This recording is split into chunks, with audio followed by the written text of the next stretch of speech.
everybody. Tom Nappy here, and we are with the Hopkinton High School Athletic Director, Ricky Andrade. Ricky, how are you? Doing great, Tom. How you doing? Fantastic. So we got fall season coming up. Are you ready? How's the everything going? It's going well. We're ready to go. Getting the fields ready, making sure everything is up and ready to go, and looking forward to seeing some 500 kids over the next week. Absolutely. Last year was your first year as Hopkinton High School Athletic Director. From everything we saw, it felt like everything went great. But how did it go from your end? How was your first year as Hopkinton High School Athletic Director? Yeah, I don't think I could have asked for a better start. The first year was awesome. We have some fantastic coaches. Our student athletes are wonderful. They're well-rounded, and they did a great job, working with me this past year. The community as well, very supportive of the programs, very supportive of our staff. Parents, grandparents, family members, they all came out and supported us in the right way. So I couldn't be happier with how last year went. Well, it was a fantastic year, a whole lot of great playoff runs, and hopefully we'll get some more of those this year. Yeah, definitely. So last spring, you guys started the Hopkinton High School boys volleyball program, and it was kind of like a club team where they didn't really compete in the playoffs or anything like that, but they got to play a good amount of games. Are we going to see the return of the boys volleyball program this year? Yes, we will. So this spring of 25, the boys volleyball program will be a full-fledged varsity program. They will play 18 to 20 games within the Tri-Valley League, and they'll have an opportunity to make the tournament, just like any of our other teams. And so, I'm really excited about that. And, last spring was an awesome experience. We had about 25 kids sign up to play, and some great coaches, and we made big time strides. And it's a program that I'm really excited about, and I'm hopeful for the future of. That is terrific. So happy to see that program doing well. Volleyball, we love covering it. Great sport. And I think Hopkinton should have quite the competitive boys team. And they had a very competitive team last year. It seemed like they were right in every game and had some nice wins. So we're excited about that. Yeah. All right. So what's going on now in the fall season? I'd imagine you maybe meeting with the coaches. I know the teams are coming in and tryouts are what, next week or is it this week? Football starts tomorrow morning, and then every other sport starts next week, next Monday. So, yep, then chatting with our coaches, they're very excited to get going. We have again strong numbers for signups, and we have some promising teams coming up. And so next week we have tryouts, then we get right into scrimmages, and before you know it, we'll be right into the regular season. Time just flies, doesn't it? It really does. Are there any new coaches that the Hiller fans should be aware of this year, or is it the same coaches for the fall? So, we recently hired a new cheer coach who's been with our program for a couple of years, Rachel Demore. So she is now taking over as the head coach. Other than that, we have been very fortunate for sub varsity coaches, but our fall varsity coaches are all set, and they're very seasoned coaches, and they do a great job. So I'm excited to have them all back. That is fantastic. How was your relationship with all the coaches last year? It seems like you got along well with them. Yeah, they all, most importantly, they're good people, and they're, understanding, and they work hard. A lot of them are educators in the building, so I got to see them during the school day. got to start building those relationships with them, and they really care about coaching and they care about their students. And so that makes kind of getting to know them, getting working with them a lot easier. So yeah, they've been great, and I expect that to continue. Absolutely. Well, the program has certainly done a good job at picking them, that's for sure. Some great coaches have come through Hopkinton High School. Yeah. One thing I'm curious about, do you know of any new rules or any new things that were implemented this year in any of the fall sports specifically? I haven't heard of anything huge, but I was just wondering if you knew anything that we should be aware of. From a rule standpoint, not really. There was a slight change in a volleyball rule with regards to setting that was made at the college level. I do not know if it actually has made it to the high school level yet, but basically what it allows is for the setter to it gives them a little bit more leeway with their setting. So it should in turn end up getting rid of some of the doubles that we saw last year. So it could lead to some more exciting points. One of the things that I've talked to our coaches about is, and specifically football, this is the potentially the longest possible season because of how early we're starting and the latest Thanksgiving date possible.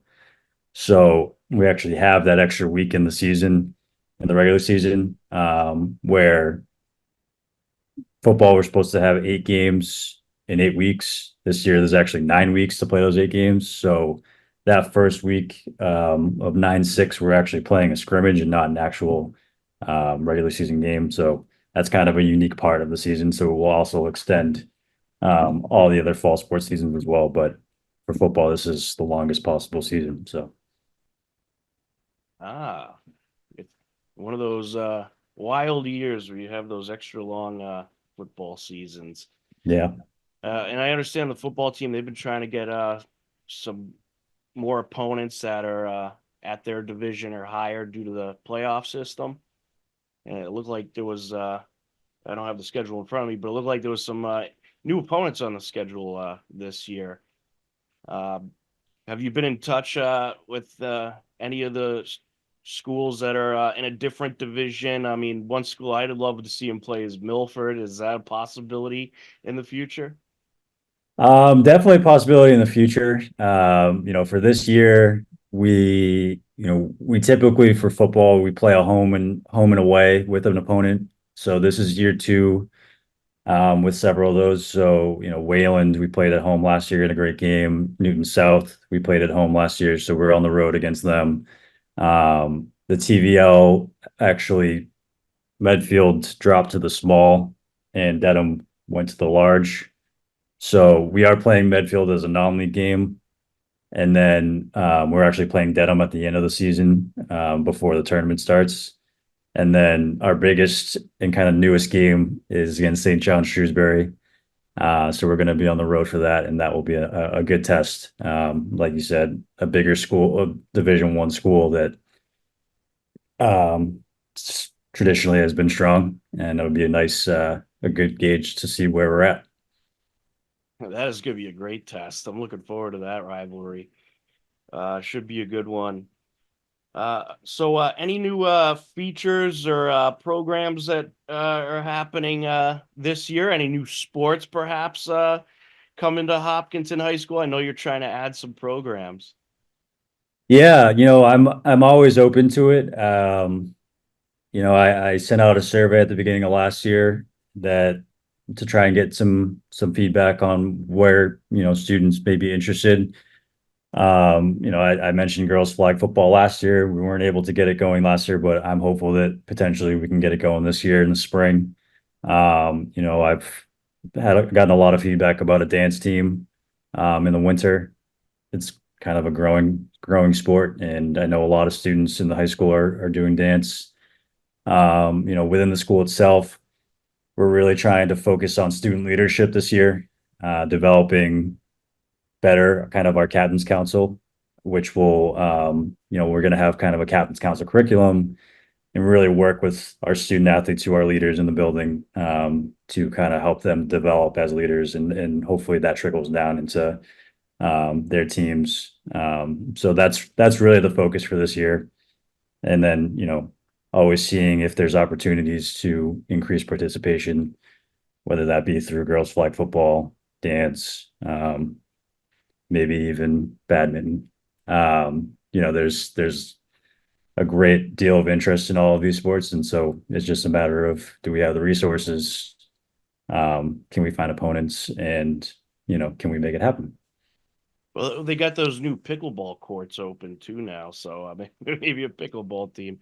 But I think badminton would be great. There's a big community interest in badminton. They got a lot of community leagues for badminton, so that should be interesting. Well, you're doing some great things, adding these programs. And lastly, how the fields looking? Are the fields ready to go? The rain was a little iffy this summer, but how the fields looking? They look great. I got to give credit to our maintenance team. They've done a good job the last few weeks getting the fields ready to go. And we have some of the best grass fields in the area, and they look the part. So we have a lot of home football games this year, sub varsity. So hopefully we can, not really beat up one of the fields. But again, we have some great fields, and last year they held up really well. And so this year, I think they're going to do the same, as long as we don't, get a drought or have really, really, really wet weather. So, but I think, they're looking in good shape, and our guys will be excited to get back out there. I'd love to tell you that's not going to happen, but you never know in New England. I know. I know. Uh, well, Ricky, I know I'm throwing you a bit in a fire here, but anything that you want to get out there as we head into this fall season? I just want to say, our teams, they're all awesome. Our student athletes are awesome. Our coaches are awesome. Get out to a game, get out to a game that maybe you wouldn't normally go to. Come support our programs. We've had a lot of success. We continue to have success. And, if you're a community member, we'd love to see you out at games. So, not just football games, come out to soccer and field hockey and volleyball and unified basketball, come out to those games and really show your support. Absolutely. I'm sure we're going to have some more great teams to watch this year. We're very excited to the fall, and I'll be heading out to some of the practices for their preseason interviews next week. I'm excited about that. And, we'll be out there. Our goal is to cover all the home games and maybe throw some road games in there as well. But we're certainly excited about it. And you're doing a great job. Keep up the good work. And thanks so much for talking with us today. Appreciate it, Tom. We'll see you soon. Kate, like Miss Allen said, I graduated from the high school in 2022, so 2 years ago. I officially started doing track my freshman year. Growing up, I played a lot of different sports. I played softball, I played basketball, I played volleyball in high school as well. I did soccer a little bit, so I tried a little bit of everything. Kate Powers was a student athlete superstar while at Hopkinton High School. Some of her accomplishments include winning a girls volleyball state championship and breaking countless records with the shot put. Kate recently joined the Parks and Recreation Youth Track and Field Camp to talk with the young athletes about her experience in high school and at Kentucky University. And then I had just come home and I was training for a little bit, and I unfortunately ended up getting injured, as you can see with the boot. But it's part of the game, and something that I've learned being in this sport is you kind of have to be prepared for everything, and it happens when you least expect it, but I also think that everything happens for a reason. So you just kind of have to persevere through the hard times and just know that it's going to be better on the other side. And I'm just so happy to be here with all of you because, I started what I would call my track career when I was your age, and, now I'm here. I'm almost 20 years old, and I've been to the Olympic trials, and it's just cool for this full circle moment to be here with all of you. So I'm really happy to see all of you today. Does anyone have any immediate questions that they would like to ask me? Oh, great. Got a question right over here. How did you break your foot? So I was actually throwing. I'm a hammer thrower. I should have said that earlier, but I'm a hammer thrower. Do any of you know what the hammer throw is? Yeah, you watched it? My mom's least favorite. Oh, okay. It's her least favorite one. Well, it is very dangerous. Come to find out, it is very dangerous. So I was throwing, and my foot kind of got stuck in between the front of the ring and on my other foot. So my ankle ended up snapping, unfortunately. And I was taken to the hospital. I had surgery that day, and that was about 5 weeks ago. But the recovery is going really well. I actually have a titanium plate in my ankle now, so I'm like half robot, which is kind of cool. But yeah, so recovery is going well. Hopefully I should be walking in the next 2 or 3 weeks. But yeah, it was a little bit scary, as you guys can probably guess. But I think it was definitely a blessing in disguise, and I think good things are going to come out of it. And it really makes you be more appreciative of just small things like walking around and being able to move your body, like stuff like that I miss so much. So it makes me not take it for granted. What are some of the coolest or some of your most favorite venues that you've competed at? I think Hayward Field obviously is one of them, just because it's such a famous track, and it holds a lot of memories there. And I would also say the indoor Arkansas track is one of my favorites. Indoor SECs were held there, and we also had a different meet. And obviously the Hopkinton track, just so many fond memories of being here, and this is where it all started. So those are my favorites. And what award have you won at Kentucky so far that you're most proud of, or a record that you set? I won SEC Freshman of the Week after Drake Relays, so that was pretty fun. Being a second-team All-American after NCAAs was also really cool, and breaking the freshman record again at NCAAs was very special, just because it's such a big venue, and it's really kind of an either do or die moment, and I feel like I rose to the occasion, and I was really proud of that performance. So I think that was my favorite record that I broke. All right, and what's it like being back here with the kids today? It's great. I mean, I'm just so happy that they asked me to be here and I was able to talk to them. It's just such a full circle moment being back here again. So, and I just want to give back all I can, because this town and this community and this track program has given me so much. Like, I can never fully repay them. So just doing stuff like this, it's small in comparison to all that they gave me. So. View the full speech, airing on HCAM soon.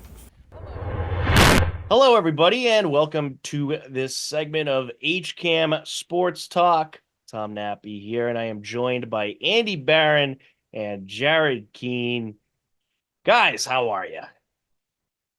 Good to see you both. Good. Doing good. You're doing good. You're both doing better than J.J. McCarthy and the Vikings are, I guess, huh? Yeah, we were just talking about that before we came on, but really tough injury for the Vikings, man. That's rough. What a career J.J. McCarthy had at Michigan, and capped it off with that nice championship win. And then he goes into his rookie NFL season, and boom. That's rough. I hate when that happens.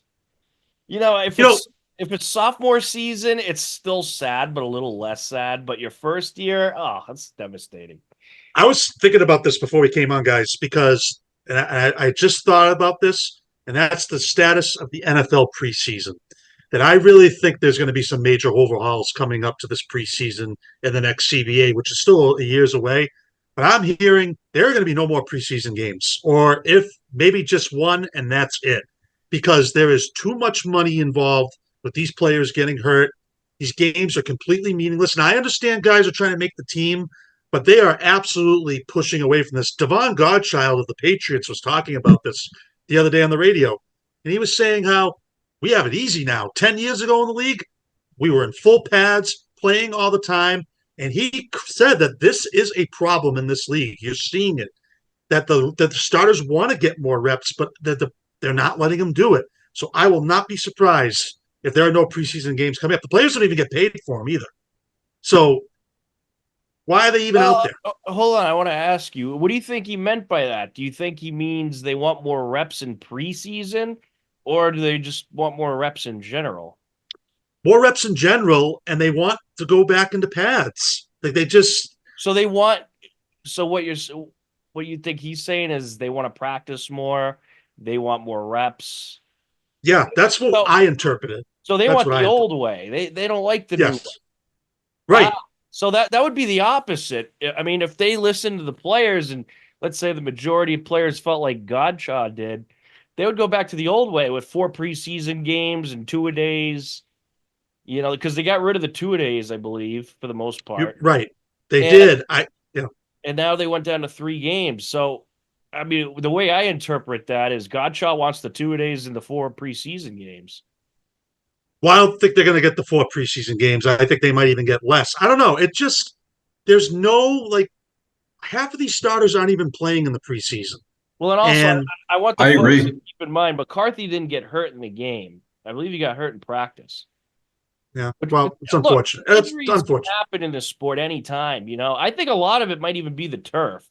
But you take one wrong step and you twist an ankle, you pop a knee, it's gonna happen no matter what you do. It's part of the sport.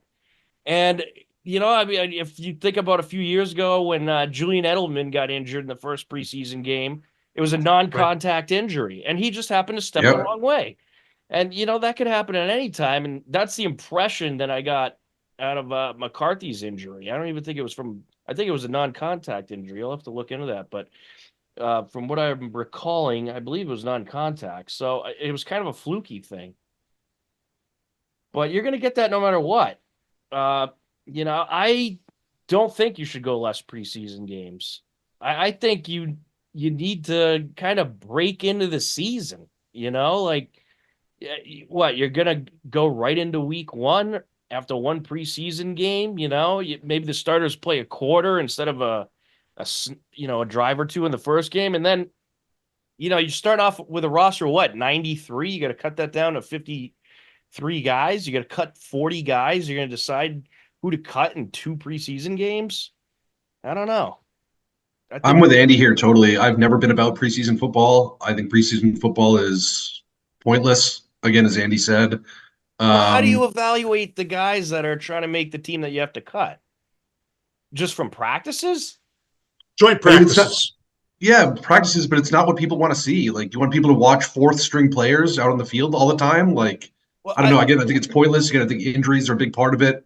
they already That's why I actually do my fantasy football draft like right before the season starts, just to see kind of what happens in terms of injuries in the preseason, whatever. But yeah, again, I've never been a preseason fan. I know it's kind of an exciting time because football is back, but I'm totally fine with them being less preseason games. And yeah, I mean, again, I think you can find other ways to evaluate the talent.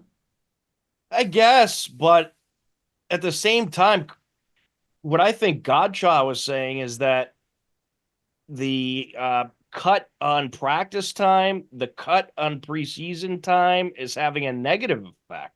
It's not having a positive effect. That's what I get out of that message from Godchaw. So I'm thinking he's saying we need more practice. We need more preseason. How about look, I know as fans, we want to see more regular season. Of course, it's better football. But as, from a player's standpoint and from a coach's standpoint, I think a lot of the coaches probably like evaluating the talent in live action versus another team. I think a lot of the coaches probably don't want to go down to 2 games. I mean, I think their opinion should matter a little bit. Sure. No, Tom, I agree with both you and Jared are saying. But what about if they were to do like joint practices and do those inside the stadiums? Maybe that is a way. They're getting very popular. I know the Patriots and the Eagles had one, and players getting a little testy out there and whatnot. But maybe something like that. I don't know. Well, they Maybe do you those played anyway. one. They do them. I'm sorry. Anyway. They Yeah, do no, them I anyway, know. but I still think you need the games. I don't know. In my opinion, if I'm a coach, especially, and I'm trying to cut 40 guys off my roster, 35, whatever it is, I feel like I need to see them in a game situation, get a good look at them. And then that third game, you pretty much have most of your roster. And I think 3 games is fine. I'm good with 3 games. But by that third game, you got most of your roster well defined. And maybe there's like a guy or two you're still deciding on, whether you want to practice squad them or put them on the roster of 53. But you're giving your starters a tune-up for week 1. And, you play the backups a good amount in that game as well. But that third game, the starters play, usually the entire first half. Some do that in the second game, but a lot of teams do it in the third. So I feel like those first 2 games, you're cutting down on roster. And then that third game, you decide on a guy or two, and you're giving your starters a tune-up, and your backups a good tune-up as well. I think it's a pretty good working system right now. I don't know if you mess with it too much more. I think, I hear what you're saying. Again, you want to probably see some of those third string guys maybe in game situations. I get that. But also think of it from a fan standpoint, though. Fans want to see, the top guys playing. They want to see the first round draft picks. They don't want to go to a Patriots game and watch Drake May play 1 series. That's ridiculous. Yeah, again, give me a break. But like, yeah, and some coaches might even start their not even play their starters at all. Fans don't want to pay whatever money for a preseason game just to go and watch starters play 1 series. Yeah, but you're not. And then fans don't go to a game to watch fourth string backups. You're not paying regular season prices though at preseason games. You're paying a lot less. That's fair, but yeah, like I'm just saying, ticket holders kind of get screwed. But sorry to interrupt you there, but no, oh, you're good. I don't think preseason is really. It's for the fans, yeah, but the games are cheaper. If you're getting a season package, I think it's the same, or it's close to it, maybe a little less, which is unfortunate. But you get an overall discount on the game by game tickets. You're getting them at stadium price. So especially if you got season tickets for a good team, you're saving a ton of money. I think it's more for the players to get kind of in the rhythm of things. It's more for the coaches to see who they want to keep.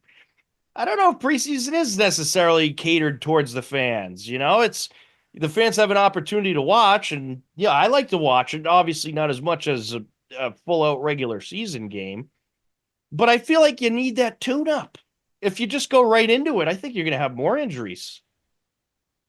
I like what Godchild was saying there, and I think that's the way he's feeling too. That hey, we need these 2-a-days. We need these, preseason games because guys getting hurt because they're not getting enough reps before the season.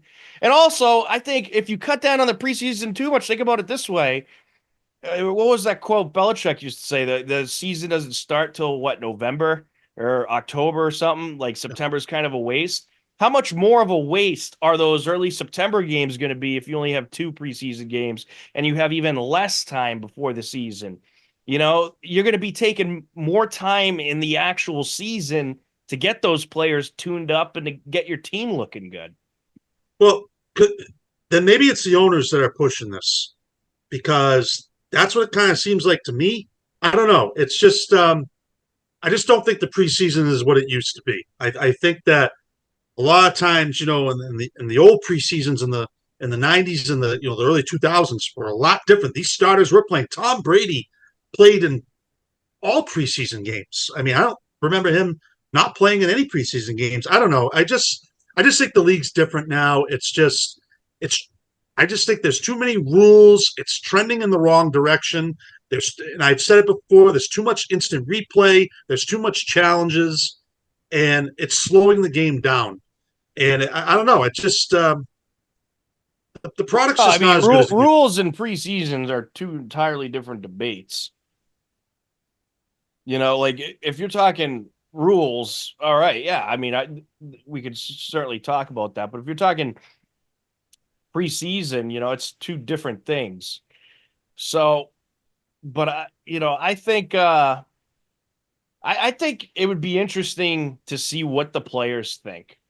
Do the players want more practices? Survey them, and yes, it is totally the owners pushing for less preseason because the only thing they are worried about is money. and they want that Oh, yeah. 18th game. They want the extra revenue.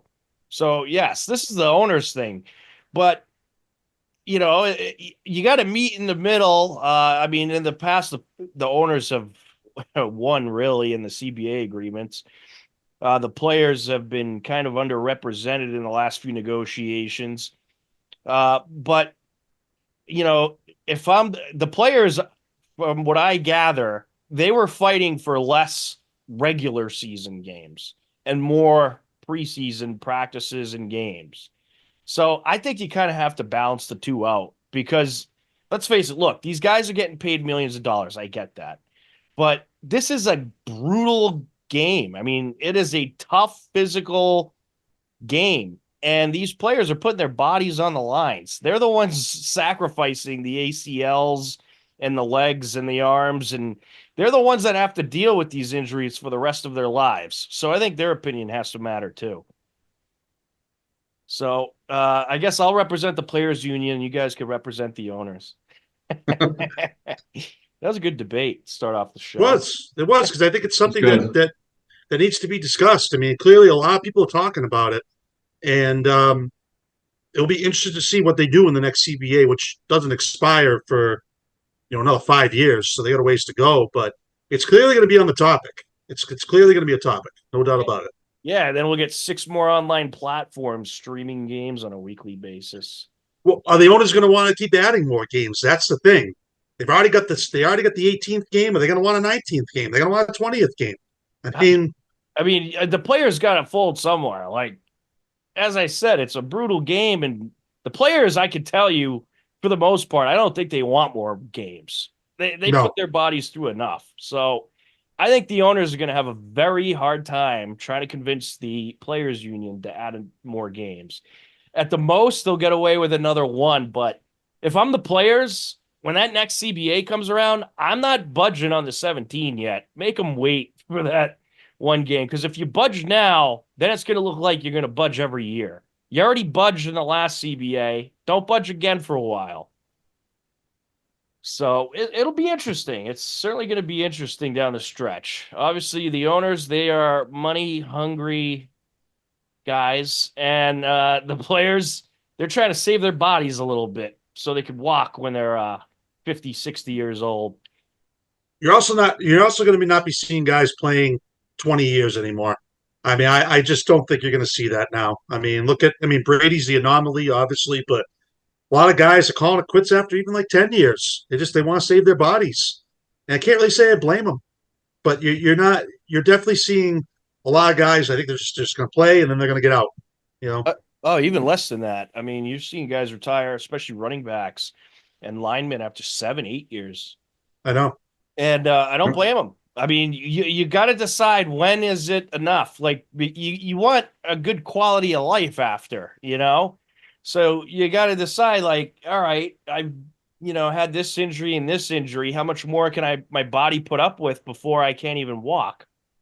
Right. And I do think quarterbacks though will play longer, just because I think the rules are in favor of them. I don't think there's any doubt about that. So absolutely. I could see maybe Mahomes going longer, but he takes a beating out there too for the way he runs and whatnot.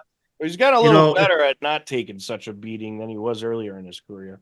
Right, but still, he's taking a lot of hits, and they add up, over time. So It'll be interesting to see going forward. Did you see his behind the back pass the other day in preseason? Oh, yeah. Behind the back flip when he was on the run. It was insane. His description of that was pretty funny. He was actually mad at ridiculous. Kelsey was running the wrong route, and he got all mad, and he's like, I'm going to throw to him anyway. Bam. That was unbelievable. Yeah, I know. That was just Mahomes being Mahomes. All right, so Patriots thoughts. Drake May looked pretty good last week. Certainly an improvement, I think. Looked better than Brissett. So give me the lowdown. Tell me what you think, and who do you think is starting week 1? Jared, we'll start with you. I really like what I saw from Drake May. I think the fact that I know the ball wasn't caught, unfortunately, but I think the fact that he came out and went deep on the first play was a promising sign. Not afraid to show off that arm. And he put it right on the money too. That should have been caught. I believe that was Javon Baker. But yeah, I really like what I saw. Made some good throws, looked elusive in the pocket. Had pretty good awareness. Again, I think the one thing that could let him down this year, besides maybe again a little bit slightly lack of experience, is the offensive line. See if he ends up on his butt a million times this year. But yeah, again, really encouraging signs. What I saw, I think he's doing really well in practice too. And he is who I think will be starting week 1. I think he'll take the job from Brissett and lead this team out in week 1. I really hope he does. And, not that I don't like Brissett. I think Brissett's a solid player. But I think this is May's team to lose. And, again, just really encouraging what I saw. Do you worry about throwing him in the fire so early? I mean, all the scouting reports said No. All the scouting He's reports. the third pick in the draft. I mean, Jaden Daniels was just named the number, the starter today for Washington. I mean, again, he should be ready to handle that. He's a big kid. He's played in sort of a pro stylish offense at North Carolina. Yeah, I mean, again, big arm. I think he's ready. I don't know if he's ready, but I think he can be thrown in there. I like it. Andy, what are your thoughts? Jared made a lot of good points there. I think May is going to start, and I think he needs to start. Now, I know week 1 on the road in Cincinnati, going against Joe Burrow, it's not a good look for the Patriots, but you got to start somewhere, and I believe in getting into live action. Is Drake May is the future of this team. He's the third pick in the draft. Okay, so I don't think the Patriots are going to win this game. I think we all agree with that. And he might look bad. He might throw a lot of interceptions. He might take a lot of sacks. But you know what? This guy's got a little fire in him. Yep. And I was impressed what I saw against the Eagles. I know he was playing against maybe some backups, but still, he's made some nice throws. And I just don't. He was doing things that I don't think Jacoby Brissett can do. Now I think Jacoby Brissett is a good quarterback, no doubt about it. And if they do start Brissett in week 1, it'll be fine because he's had a lot of success against the Bengals, playing with the Browns. But I really think you've got to see what you've got. This is the third overall pick in the draft. Caleb Williams is starting in Chicago. Jared just said Jaden Daniels is going to be starting. Bo Nix is probably going to start in Denver. You got to start Drake May. I think you have to see what you have here. And who knows? He might go out. He could have a good game and provide some spark and some fire. Like, okay, maybe we got something to work with here, going forward. But I like what I saw from Drake. I think you do start him against Washington this Sunday. I think you get him some more reps and say, hey, here are the keys. You're starting in Cincinnati. Yeah, absolutely. I'm going to go about this 2 ways. I'm going to tell you what I think they should do and what I think they're going to do. But first, quick comment about Caleb Williams. He looked awesome this past He did look good the other day. He looked. I'm not big on Caleb Williams, but he looked really good the other day. He did. He's ready. I think he's ready for sure. Oh, no doubt about it. We'll see him in November 10th when the Patriots go to Chicago. Yeah. I don't have a good. And he's got some weapons to throw to. Yeah. But, no, I don't have a good feeling about that game either. But I don't have a good feeling about any game. But yeah. All right. So here's I'm hoping the season at Cincinnati is tough. Tough. That's a lot. It's Tough start. The first 5 games are going to be brutal. When we do picks, I already know who I'm picking for that one. I've known who I've been picking for months now. Steve's going to pick the Patriots. You know that, right? Oh, you know that. Well, no, sure. Belichick's not there anymore. He might not be so loyal. He's still mad about the Belichick thing. He'll still pick the Patriots. You know he's picking the Patriots. That's why he hasn't been able to be on the show. He's still mad about Belichick. He's on vacation. He's on. He goes to like the randomest places too. He's in like somewhere in Pennsylvania. I saw some of his pictures the other day. In the middle of nowhere in Pennsylvania, yeah. Yeah, see, he had to go to the middle of nowhere, Pennsylvania, clear his head after the whole Belichick thing. But all right, enough about Steve. He's a good guy. Hope he's having fun. Absolutely, he's always having fun. I think. All right, here's what I think they should do. I think they should just do it. Throw May right in there. Let's go. Get this guy going. He's your draft pick. He's your future. He looks better than Brissett. You're just going to waste your time with Brissett. Do it. Start him. Let's go.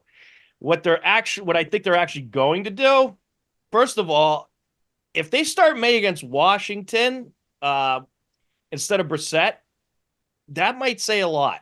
But if it's Brissett out there, I don't have a good feeling that you're going to see May starting week 1. I just have this feeling they're going to end up starting Brissett. I don't know why. I don't think it's the right move. I think you should just throw May in the fire and let's go, because Brissett's not your future. May is. And the only way the guy's going to learn is if you throw him out there. And yes, all right. So he might still have some work that needs to be done. They might still have to work with him for a while, but the only way he's going to learn is if you throw him out there. So I think you just go ahead and do it.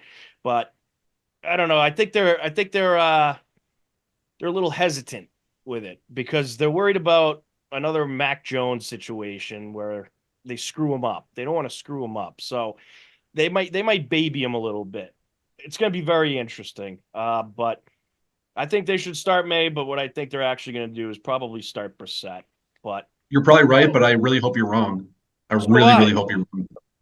well, yeah, I want May to start. I think he might not be 100% ready, but he looks ready as a Yep. rookie would ever look. And he's been out playing Brissett in practice, in training camp and practice. Yeah.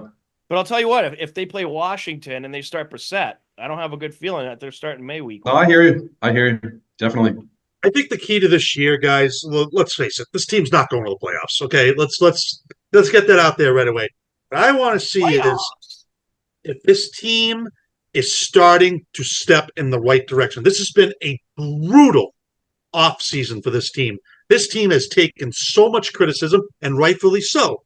But I want to see that they're at least building for the future. Like, okay, Drake may make some nice plays. They're playing hard in the games. They're keeping it close with some of these bigger teams. That's what I want to see.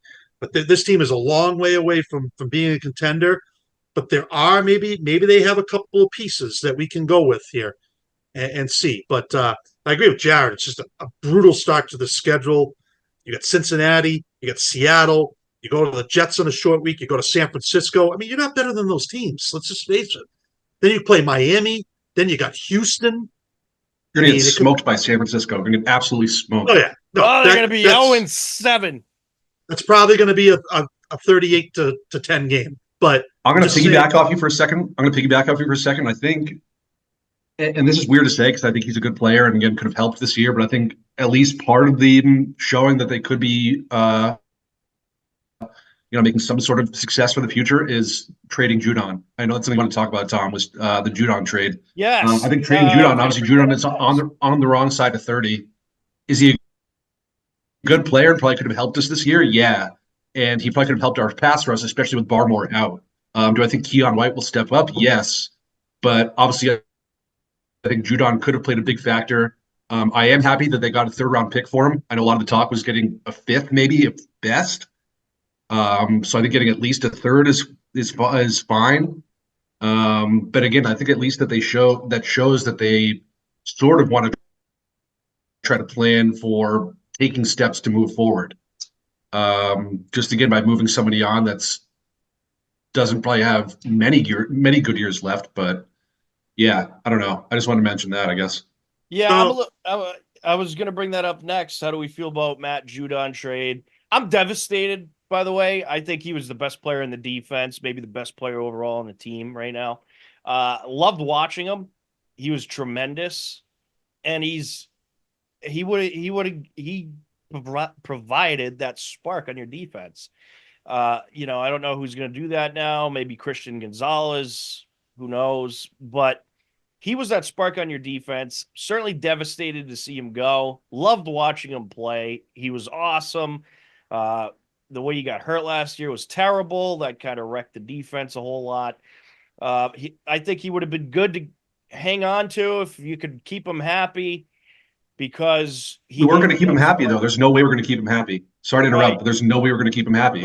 I think this was all along. Our buddy Kevin Stone all along has said that they were going to trade Judon, and I agreed with them because I didn't think there was any way that a deal was going to rightfully get done. I mean, Judon standing out of practice, whatever, conversations with whoever, they just probably weren't going to pay him the money that he wanted. And again, for somebody on the wrong side of 30, I think he's a great player too. And again, he could have really helped our pass rush this year in a time when Barmore is on the shelf, unfortunately, because I think Barmore's a great player. Did you see we all know Barmore's. What? He had some cryptic tweet, Judon, it ain't fair or something like that. Regardless, I mean, again, I think I think it was a foreclusion all along that he was going to be moved. Yeah, yeah. I agree. I mean, look, it makes Yeah. sense. It does. But devastated to see the guy go. I loved watching him.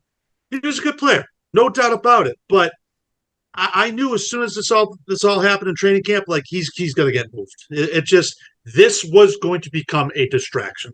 It was, Oh, all right. and I think going to Atlanta, he actually is probably going to be in a good spot there because he's probably going to be able to play quite a bit, and he can start over fresh there. And yeah, Barmore being out certainly does hurt. So other guys are going to have to step up, but it was really inevitable. This was going to happen, and the other thing too with Judon is I feel like towards the end of the season, he starts to seem like he loses it a little bit. Like he just I don't know if he's playing too much or he's playing out of position, but still he had a good career here, no doubt about it. But it was inevitable that he was going to get.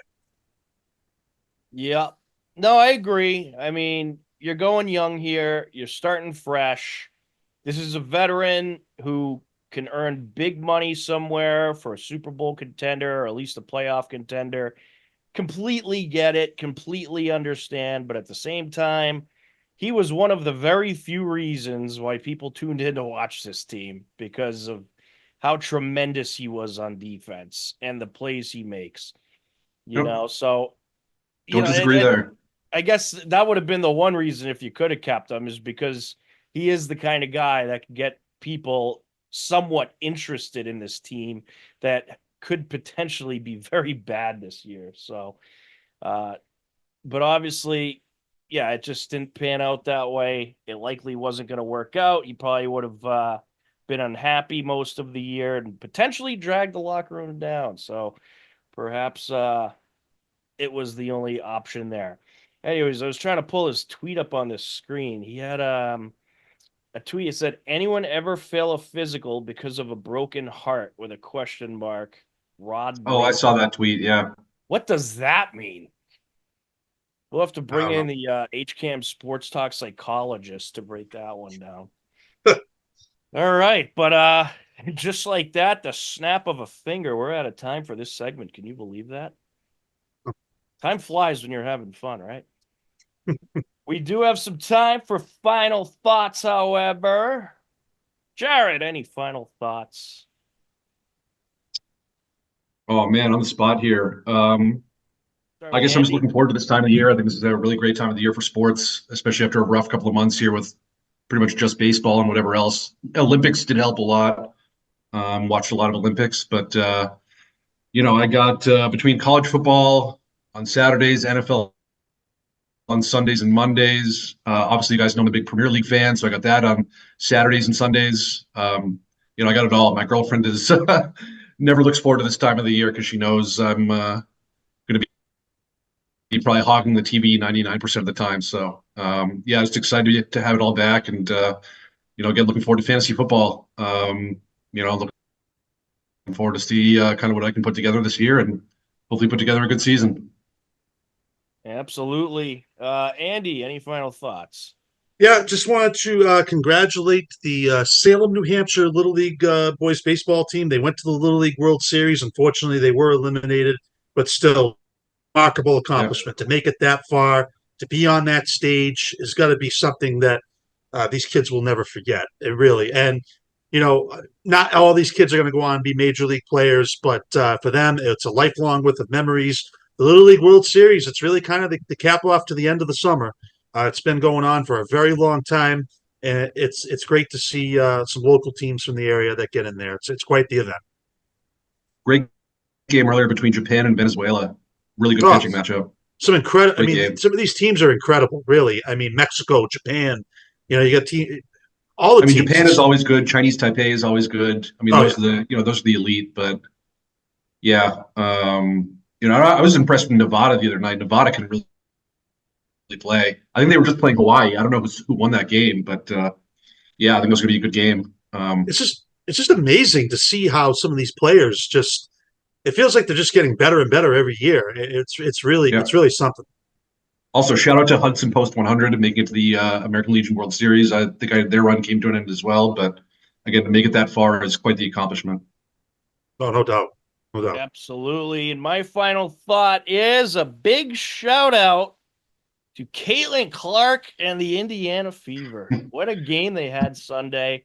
Won me a little something on the betting app there, which was nice. But she had quite the game. She broke the all-time assist record for a rookie in the WNBA, which is great.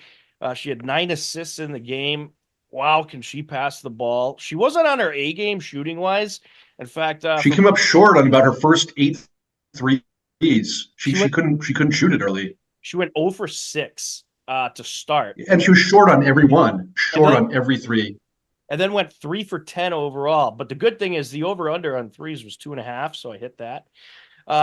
She hit that third in the fourth quarter. That other girl as well, Lexi Hall, played out of her mind. She was on fire. She was Stop absolutely stealing my thunder, Jared.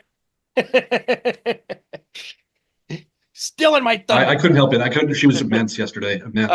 Clark had 23 points in the game, but yes, the player of the game, Lexi Hall, 8 for 10 from 3-point land, 22 points. Funny tweet by Clark after the game. She tweeted on her personal page that this is now a Lexi Hall fan club page. What a performance, though. Lexi Hall coming off the bench there. I think she might have on fire. Yes. On fire. 8 for 10. She could not stop hitting them. In the corners, too. She was money from the corners. Money. Oh, yeah. Nailing it. 6 for 7 3-pointers, 8 for 10 in field goals. My apologies there. So 8 for 10 field goals, 6 for 7 from 3-point land, 22 points. Caitlin Clark, even though she struggled from 3-point land, still went 9 for 19 with field goals, 23 points overall. Those 9 assists, though, some great passing by Clark. Aaliyah Boston had a pretty good game. She put up 9 points at 15 rebounds.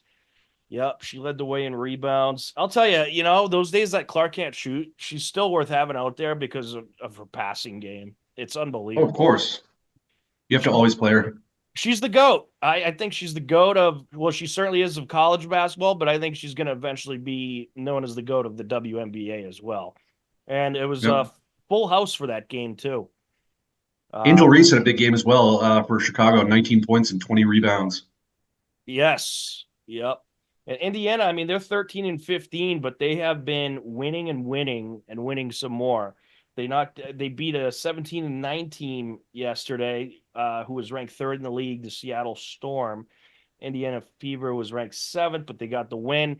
And I'll tell you what, you want a good futures bet? Maybe throw a little money on Indiana in case they get red hot, win that WNBA championship. Some nice looking odds right now. There's a little tip out there.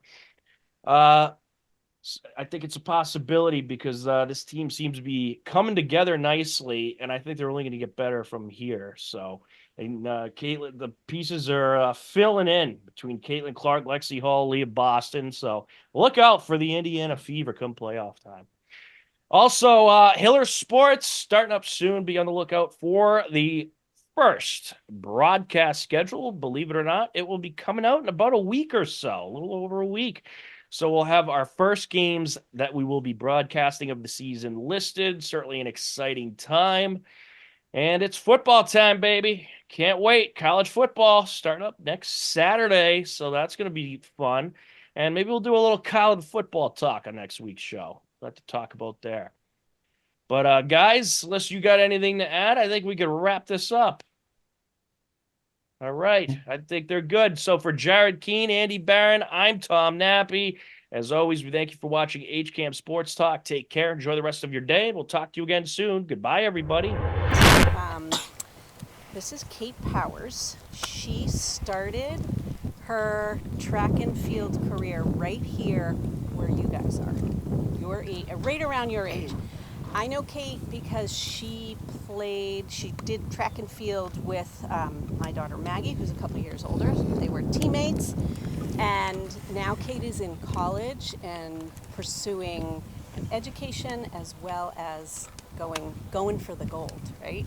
So anyways, this is a real treat. Here is Kate Powers from University of Kentucky. Hey guys, how we doing? Great. Good? You have a good day on the field? Do a lot of running? Are you tired? A little bit? A little bit? That's okay. So my name's Kate, like Miss Allen said. I graduated from the high school in 2022, so 2 years ago. I officially started doing track my freshman year. Growing up, I played a lot of different sports. I played softball, I played basketball, I played volleyball in high school as well. I did soccer a little bit, so I tried a little bit of everything before I finally found track. I started the spring of my freshman year, and I kind of tried out a bunch of different events, which I assume a lot of you also do. I ran a little bit. I high jumped, believe it or not, but when I found throwing, I really felt like it was something I connected with, so I started to pursue that. And my brothers actually were on the track team at the same time as me, and they're the ones that actually taught me how to throw, which is kind of cool. So I did all 4 years doing track in high school, and then my senior year of high school, I committed to the University of Kentucky to pursue my education and to also be on the track and field team there. Last year was my freshman year, and unfortunately I didn't compete last year. I did something that's called redshirting, so you don't travel or compete with the team, you just practice all the time, you don't go to any meets. And that was really hard on me because like a lot of you, I assume, I really love to compete and I love playing the sport, so it was hard to just stay home and kind of be from the sidelines. And this past year was my first year actually competing. I ended up qualifying for the NCAA championships, which is the National Collegiate Championships for track and field. I came in 9th place. I was the youngest in my field. So yeah, it was a really cool experience. I felt very grateful to be doing that. And then I found out a couple days after the National Championships that I had also qualified for the Olympic trials. How many of you have been watching the Olympics this week? Pretty cool, right? So that was just a dream come true of mine to go. The people who qualify for the Olympic trials are top 24 in the entire country. So it's pretty cool when you think about it that I was top 24 out of all of these professional throwers who've been throwing for almost as long as I've been alive, which is crazy to think about. So I was just so grateful to be in that field, and I just felt so happy to be able to compete with all these people who actually ended up going to Paris. So I competed at that meet. I came in 20th, which it wasn't my best meet, but I still felt very proud about the fact that I was still able to go and compete. And that was the end of my season. And then I had just come home and I was training for a little bit, and I unfortunately ended up getting injured, as you can see with the boot. But it's part of the game, and something that I've learned being in this sport is you kind of have to be prepared for everything. And